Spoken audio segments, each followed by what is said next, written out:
Hi, ഇന്ന് നമ്മൾ ഒരു മാങ്ങ വെച്ചിട്ടുള്ള ഒരു മധുര പലഹാരമാണ് ഉണ്ടാക്കുന്നത്. നമ്മുടെ സാധാരണ കലത്തപ്പമൊക്കെ ഉണ്ടാക്കൂലേ, ആ രീതിയിൽ ഞാൻ മാങ്ങ വെച്ചിട്ട് ഉണ്ടാക്കുന്നതാണ്. ഇത് ചട്ടിയിലാണ് ചെയ്യുന്നത്, നമ്മുടെ അപ്പം ഉണ്ടാക്കുന്ന ചട്ടിയിൽ ഞാൻ ചെയ്യുന്നതാണ്.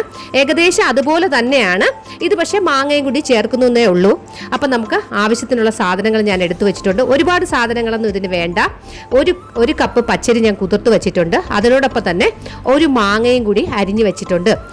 ഇത് ഞാനൊരു മിക്സിയുടെ ജാറിലിട്ട് അരി അരയ്ക്കുന്നതിൻ്റെ കൂട്ടത്തിൽ മാങ്ങയും കൂടെ ഇട്ട് ഒരു 4-5 ഏലക്കായും കൂടെ ഇട്ട് നന്നായി വെള്ളം ഒഴിച്ച് അരച്ചെടുക്കാം. നല്ല ഒരു കട്ടി രൂപത്തിൽ അരച്ചെടുക്കാം, ഒരുപാട് ലൂസായി പോണ്ട. അരച്ചെടുത്ത മാവ് നമുക്കൊരു ബൗളിലേക്ക് മാറ്റാം. അതിനുശേഷം 200 ഗ്രാം ശർക്കര ഒരു 1/2 ഗ്ലാസ് വെള്ളത്തിൽ ഞാൻ ഉരുക്കാനായിട്ട് വച്ചിട്ടുണ്ട്. അതിനോടൊപ്പം തന്നെ അത് ഉരുകി വരുന്ന സമയം കൊണ്ട് നമുക്ക് വേറൊരു പാൻ വെച്ച് അതിലേക്ക് അല്പം നെയ്യ് ഒഴിച്ച് കുറച്ച് തേങ്ങാക്കൊത്ത് ഞാൻ അരിഞ്ഞു വെച്ചിട്ടുണ്ട്, അത് വറുത്തെടുക്കാം. ഉരുക്കിയ ശർക്കര നമുക്ക് ആ ചൂടോടെ തന്നെ മാവിലേക്ക് ഒഴിച്ചു കൊടുക്കാം.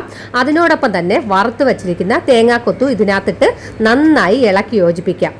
അതിനുശേഷം നമുക്കൊരു അപ്പച്ചട്ടി, നമ്മൾ അപ്പം ഉണ്ടാക്കുന്ന ഒരു പാത്രത്തിലേക്ക് ഒരു അല്പം നെയ്യ് ഒഴിച്ചിട്ട്, ഞാൻ ചെറിയ കലത്തപ്പമായിട്ടാണ് ഉണ്ടാക്കുന്നത്, അതുകൊണ്ട് അപ്പച്ചട്ടി എടുത്തത്, അത് 2 തവി നമുക്ക് അതിലേക്ക് ഒഴിച്ച് ചെറുതീയിൽ അടച്ചിട്ട് വേവിക്കാം. അങ്ങനെ നമുക്ക് ഇത് മുഴുവൻ മാവിലും ചുട്ടെടുക്കാം.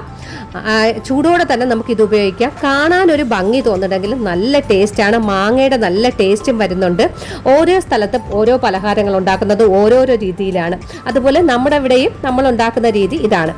ഇതെല്ലാവരും ട്രൈ ചെയ്ത് നോക്കണം. വളരെ ഹെൽത്തിയും ടേസ്റ്റിയുമാണ്. ഇപ്പോൾ എല്ലാവരുടെ വീട്ടിലും മാങ്ങ കാണുമല്ലോ, ആ മാങ്ങ വെച്ച് ഓരോരോ പരീക്ഷണങ്ങൾ നടത്തുന്നുണ്ടല്ലോ. അപ്പോൾ ഇതും ഒന്ന് ട്രൈ ചെയ്ത് നോക്കുക.